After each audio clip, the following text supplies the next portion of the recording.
Καλή σας μέρα. Χαίρετε.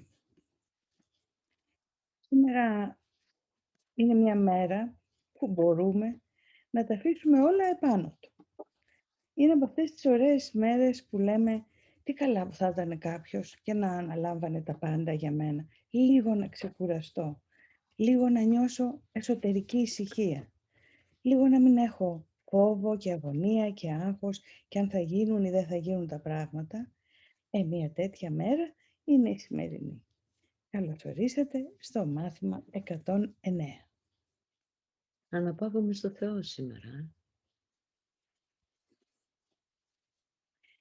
Ζητάμε ανάπαυση σήμερα, καθώς επίσης και ηρεμία ακλόνητη από τα φαινόμενα του κόσμου. Ζητάμε ειρήνη και γαλήνη μέσα σε όλη την αναταραχή που γεννιέται από τα αντιμαχόμενα όνειρα και ζούμε αρκετά αντιμαχόμενα όνειρα αυτή την εποχή. Ζητάμε ασφάλεια και ευτυχία, αν και φαίνεται ότι κοιτάζουμε τον κίνδυνο και τη λύπη. Και έχουμε τη σκέψη που θα απαντήσει στην αναζήτησή μας σε ό,τι ζητάμε. Αναπαύομαι στο Θεό. Αυτή η σκέψη θα σου φέρει την ανάπαυση και την ηρεμία, την ειρήνη και την γαλήνη και την ασφάλεια και την ευτυχία που ζητάς. Αυτή η σκέψη για να τα φέρει όλα αυτά ζητάει από μας ένα και μοναδικό πράγμα. Εμπιστοσύνη. Μπορώ να το πω και να το εννοώ. Ή όπως λέει ένας στίχος του Γιάννη Ρίτσου, καλημέρα σου λέω και το πιστεύω. Α, τι καλό. Αναπαύομαι στο Θεό. Αυτή η σκέψη έχει τη δύναμη να ξυπνήσει την κοιμωμένη αλήθεια μέσα σου, της οποίας η όραση βλέπει πέρα από τα φαινόμενα την ίδια αλήθεια στον καθένα και στο κάθε τι που υπάρχει. Εδώ βρίσκεται το τέλος των βασάνων για όλο τον κόσμο και για τον καθένα που έχει ποτέ έρθει και θα έρθει στο μέλλον να μείνει για λίγο. Εδώ βρίσκεται η σκέψη στην οποία ο Υιός του Θεού ξαναγεννιέται για να αναγνωρίσει τον εαυτόν του. Πώς απλό, Ναι. Να αναγνωρίσουμε την ίδια αλήθεια στον καθένα. Αυτό είναι μια βασική προϋπόθεση, ένα βασικό κλειδί. Γιατί όταν δεν αναγνωρίζουμε την ίδια αλήθεια στον καθένα, τότε ο καθένας μπορεί να γίνει εν δυνάμει εχθρός, απειλή. Αναπαύομαι στο Θεό. Εντελώς ατρόμητη αυτή η σκέψη θα σε μεταφέρει μέσα από καταιγίδες και διαμάχες, πέρα από τη δυστυχία και τον πόνο, πέρα από την απώλεια και τον θάνατο προς τη βεβαιότητα του Θεού. Δεν υπάρχει βάσανο που δεν μπορεί να θεραπεύσει. Δεν υπάρχει πρόβλημα που δεν μπορεί να λύσει. Και κανένα φαινόμενο δεν μπορεί παρά να μετατραπεί στην αλήθεια μπροστά στα μάτια αυτού που αναπαύεται στο Θεό. Πόσες φορές μέσα στην ημέρα θα πρέπει να διαβάσουμε αυτό το τόσο ανακουφιστικό? Δεν υπάρχει πρόβλημα που δεν μπορεί να λύσει, δεν υπάρχει φαινόμενο που δεν μπορεί να μετατραπεί στην αλήθεια μπροστά στα μάτια αυτού που αναπαύεται στο Θεό.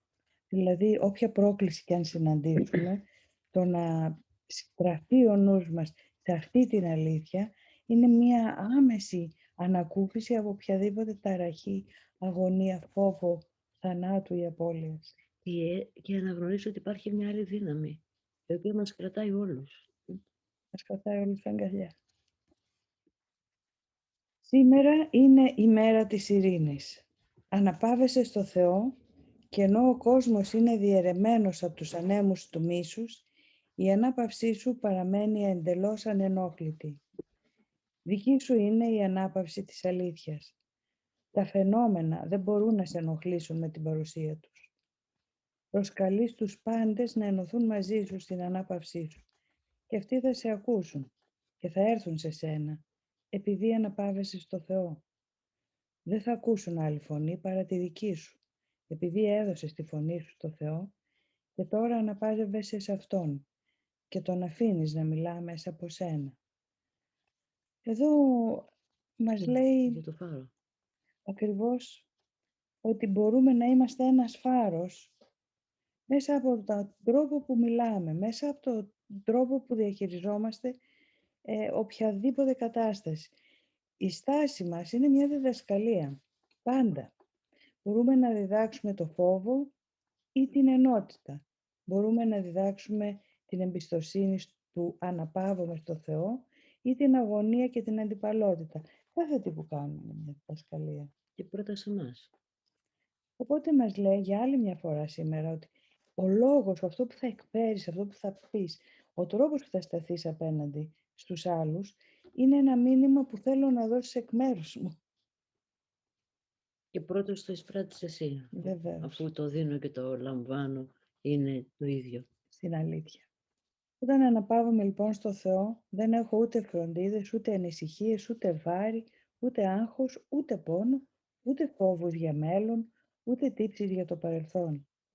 Στην αιωνιότητα αναπαύεσαι, ενώ ο χρόνος περνά χωρίς να σε αγγίζει, διότι η ανάπαυσή σου δεν μπορεί ποτέ να αλλάξει με κανένα τρόπο. Αναπαύεσαι σήμερα. Καθώς κλείνεις τα μάτια σου, βυθίσου στη γαλήνη.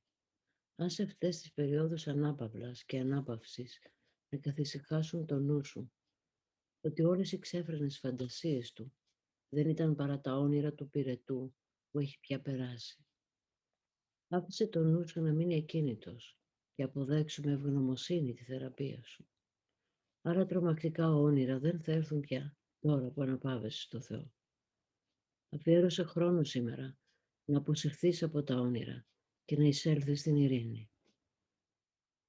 Με την ανάπαυσή σου κάθε μία ώρα σήμερα, ένας κουρασμένος νους γίνεται ξαφνικά χαρούμενος. Ένα πουλί με σπασμένα φτερά αρχίζει να τραγουδά, ένα ριάκι που είχε ξεραθεί από παλιά αρχίζει να ρέει και πάλι. Ο κόσμος ξαναγεννιέται κάθε φορά που αναπαύεσαι και θυμάσαι κάθε μια ώρα ότι ήρθες να φέρεις την ειρήνη του Θεού στον κόσμο, ώστε ο κόσμος να μπορέσει να αναπαυθεί μαζί με εσένα. Σε κάθε 5 λεπτό που αναπαύεσαι σήμερα, ο κόσμος βρίσκεται πιο κοντά στην αφύπνιση. Το πιστεύετε αυτό? Το πιστεύετε ότι έχετε έρθει για να φέρετε την ειρήνη?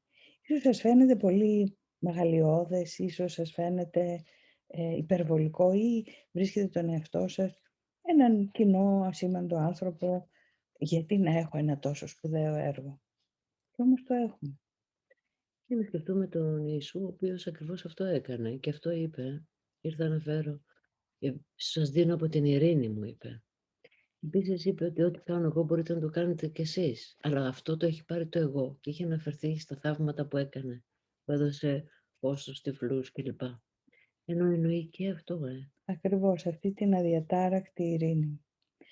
Άρα μη θεωρούμε τον εαυτό μας επειδή το εγώ μας λέει ότι δεν μπορείς, δεν είσαι, δεν έχεις. Μη θεωρούμε τον εαυτό μας σήμαντο. Μην τον βλέπουμε με τα μάτια του εγώ. Αν τον δούμε με τα μάτια του πνεύματος, με τον τρόπο που μας κοιτάζει ο Θεός, θα είχαμε συγκλονιστεί από το μεγαλείο, την καλοσύνη, τις δυνατότητες που υπάρχουν μέσα μας, που είναι του Θεού. Η ώρα όταν η ανάπαυση θα είναι το μόνο πράγμα που υπάρχει, έρχεται κοντύτερα σε όλους τους καταπονημένους και κουρασμένους νόες, οι οποίοι είναι πολύ κουρασμένοι τώρα για να πάρουν το δρόμο τους μόνοι τους. Και θα ακούσουν το πουλί να αρχίσει να τραγουδά και θα δουν το ριάκι να αρχίσει και πάλι να κυλά και θα διασχίσουν ανάλαφρα με ελπίδα αναγεννημένη και δύναμη ανανεωμένη το δρόμο που ξαφνικά φαίνεται εύκολος να προχωρούν. Μας λέει λοιπόν ότι βοηθάμε ο ένας τον άλλον. Δεν έχουμε άλλο τρόπο να βοηθήσουμε ο ένας τον άλλον παρά μόνο μέσα από τη δική μας αφύπνιση. Ο δρόμος γίνεται πολύ πιο εύκολος ξαφνικά. Ξαφνικά. Δηλαδή όταν γυρίσει ο νους και κοιτάξει τα πράγματα διαφορετικά, υπάρχει αυτή η δύναμη μέσα μας, υπάρχει η πηγή μέσα μας. Είμαστε συνδεδεμένοι από πάντα και για πάντα με αυτήν. Και ακουμπάμε πάνω της για στήριγμα ο δρόμος που σήμερα νιώθουμε ότι έχει τόσες δυσκολίες και τόσα συγκρουόμενα όνειρα. Γίνεται εύκολος. Και δεν θα φέρει η ζωή ανατροπές, δεν θα έχουμε προκλήσεις. Ναι, αλλά υπάρχει μέσα μας τώρα μια φωνή που σιγά σιγά ακούγεται όλο και πιο δυνατά. Υπάρχει ένα «δεν πειράζει, αναπαύομαι στο Θεό». Αναπαύεσαι μέσα στην ειρήνη του Θεού σήμερα. Από την ανάπαυσή σου προσκαλείς τους αδελφούς σου για να τους προσελκύσεις στη δική τους ανάπαυση μαζί με σένα. Θα είσαι πιστός στην αποστολή σου σήμερα. Δεν θα ξεχάσεις κανένα και θα τους φέρεις όλους στον απέραντο κύκλο της ειρήνης σου, στον ιερό ναό όπου αναπάβεσαι.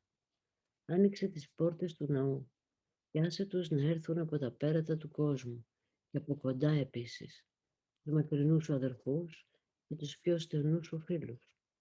Κάλεσέ τους όλους να εισέλθουν εδώ και να αναπαυτούν μαζί σου.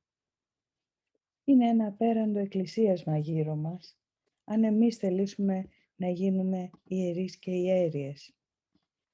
Και να φέρει ότι υπάρχει ένας ναός μέσα μας. Και μας δένονται να ανοίξουμε αυτόν τον ναό και να καλέσουμε τους πάντες και τους πιο μακρινούς και τους πιο κοντινούς να εισέλθουν στον απέραντο κύκλο της ειρήνης μας.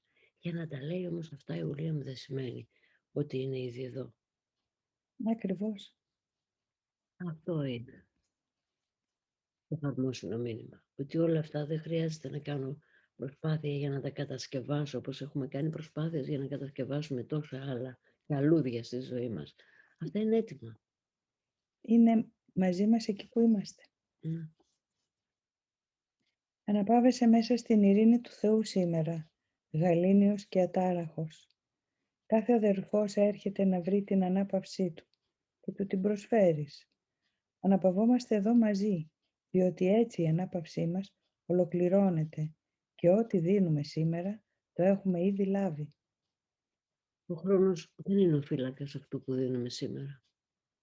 Δίνουμε σε αυτούς που δεν έχουν γεννηθεί και σε αυτούς που έχουν πεθάνει.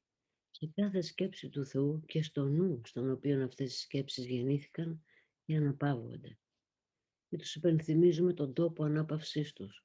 Κάθε φορά που λέμε στον εαυτό μας, αναπαύομαι στο Θεό. Αυτή είναι μία από τις φορές που στα μαθήματα θαυμάτων μας λέει πως ό,τι κάνουμε επηρεάζει όχι μόνο, πέρα από τον εαυτό μας βέβαια, όχι μόνο εμάς ή το άμεσο περιβάλλον μας ή το τώρα που ζούμε, τη χρονική στιγμή, αλλά επηρεάζει και αυτούς που έχουν ήδη πεθάνει και αυτούς που θα γεννηθούν και δεν θα τους συναντήσουμε με το υλικό μας σώμα. Που μας λέει στην ουσία ότι είμαστε συνδεδεμένοι σε ένα κάτι όλοι μαζί, σε μία ενότητα και αυτό που κάνει κάθε ενότητα, μέρος της ενότητας που αφυπνίζεται, επηρεάζει ολόκληρο το πεδίο. Είναι αυτό που είχαμε δει σε εκείνο το σκηνή με το χρόνο. Ναι. Αν θεωρήσουμε ότι το δαχτυλίδι λοιπόν είμαι εγώ, ο κάθε ένας μας, και εκεί που αγγίζει το δαχτυλίδι στο σκηνή είναι όλη η διάρκεια της ζωής του, ας πούμε ότι είναι αυτό, άρα εδώ θα είναι ένας μέλλοντας χρόνος, αν καθώς μετακινηθεί το δαχτυλίδι, πάει σε ένα μέλλοντα χρόνο. Ή το άλλο πίσω είναι το παρελθόν, άρα όταν φύγει η αίσθηση του παρελθόντος και του μέλλοντος, αν μετακινηθούμε στη θέση που είστε τώρα, αυτή τη στιγμή, στο χώρο σας και κοιτάτε την οθόνη, τώρα η συνειδητότητά σας δεν είναι το δαχτυλίδι, είστε εσείς και είστε πάνω από το χρόνο. Μπορείτε να δείτε όλο το χρόνο, όλο το χρόνο. Παρελθόν, παρόν και μέλλον δεν είναι για εσάς πια έτσι, είναι μόνο παρόν. Γιατί αυτό το δαχτυλίδι, η εικόνα είναι παρούσα σε όλα τα σημεία εδώ τώρα, σε όλα τα σημεία. Μόνο γιατί το δαχτυλίδι, ότι αγγίζει εδώ η πέτρα του δαχτυλιδιού, είναι ένα τοπικό παρόν. Άρα μας λέει, στο τοπικό παρόν που νομίζεις ότι βρίσκεσαι, καθώς ανοίγει η συνειδητότητά σου και ανοίγεσαι στη συγχώρεση, στην καλοσύνη, στην ειρήνη και θες αυτό να είναι και στα λόγια σου, στο βλέμμα σου, στα έργα σου, αυτή η κατάσταση σε μεταφέρει από το τοπικό σου τώρα σε ένα αιώνιο τώρα, σαν αυτό που κοιτάμε τώρα ολόκληρο τον κύκλο, και έτσι αυτό μπορείς να δεις ότι επηρεάζει όλο το πεδίο εδώ. Είναι αυτοί που γεννήθηκαν και πέθαναν και αυτοί που θα γεννηθούν και θα έρθουν μετά και που εδώ το δαχτυλίδι δεν τους συναντάει. Τους συναντάμε μόνο όταν βρισκόμαστε στο επίπεδο που κοιτάμε τώρα, έξω από το πεδίο εκείνο. Οπότε η συνείδησή μας δεν είναι ένα τοπικό φαινόμενο μέσα σε αυτό το σώμα ή μέσα στα άλλα σώματα. Είναι κάτι τόσο διευρυμένο και ακόμα περισσότερο. Και μας λέει λοιπόν, γιατί σκεφτείτε το κι αλλιώς, μας λέει πρώτα απ' όλα να καλέσουμε στο νου μας τους δικούς μας γνωστούς, τους συγγενείς, τους αγαπημένους, τους εχθρούς, να τους καλέσουμε όλους σε αυτό το εκκλησίασμα για να τους προσφέρουμε μέσα στο νου μας την ειρήνη, αυτή που βιώνουμε εμείς. Όμως καθώς το κάνουμε, το μάθημα γενικεύεται, μας λέει μέσα στα θαύματα, έτσι δεν είναι, Μαρία? Είναι ακριβώς αυτό. Γενικεύεται. Και τότε αγκαλιάζει όλους τους ανθρώπους. Δηλαδή, αν σκεφτώ ότι μπορώ να είμαι μια πηγή ειρήνης και να την επεκτείνω, αυτή η πηγή ειρήνης δεν μπορεί να έχει όρια. Και να ξαναδούμε αυτό το φάρο, Ναι. μπορούμε να σκεφτόμαστε τις ασκήσεις της κάθε μέρας, κάπως έτσι. Αν δηλαδή μπορεί να υπάρχει ό,τι και αν γίνεται στο πεδίο κάτω γύρω μας, μπορούμε να υψώνουμε το νου μας σαν ένα φάρο. Ναι. Το πέφτει σε αυτή την εικόνα. Ναι, όποια διαμάχη, φόβη, θαλασσοταραχή υπάρχει γύρω μας, να θυμηθώ ότι την ώρα, αυτά τα 5 λεπτά που μου λέει αφιέρωσέ τα στην αρχή κάθε ώρας ή κάθε στιγμή που το θυμάμαι, εκείνη τη στιγμή φεύγω από αυτή τη θαλασσοταραχή και υψώνεται ο νους μου. Αλλά δεν υψώνεται μόνο για μένα, γίνεται ένας φάρος για όλους αυτούς που μπορούν να δουν από μακριά αυτό το φως. Ναι. Και αξιοποιήστε τη σημερινή μέρα, αυτό το υπέροχο σημερινό μάθημα ανακούφισης και ανάπαυσης στο Θεό. Νιώστε, αφήστε αυτή την εμπιστοσύνη να εγερθεί μέσα σας, να σας αγκαλιάσει. Ό,τι και αν γίνεται. Θυμηθείτε, στα πρώτα 5 λεπτά κάθε ώρας που είστε ξύπνοι, να πείτε αναπαύομαι στο Θεό για να το νιώθετε. Το πιο συχνά γίνεται και μέσα στην ώρα, γιατί όχι. Ναι. Ας αντικαταστήσουμε λοιπόν τη σκέψη μας σήμερα με αυτή τη σκέψη και ας είναι η κυρίαρχη σκέψη της ημέρας. Καλή μέρα σε όλους. Χαίρετε.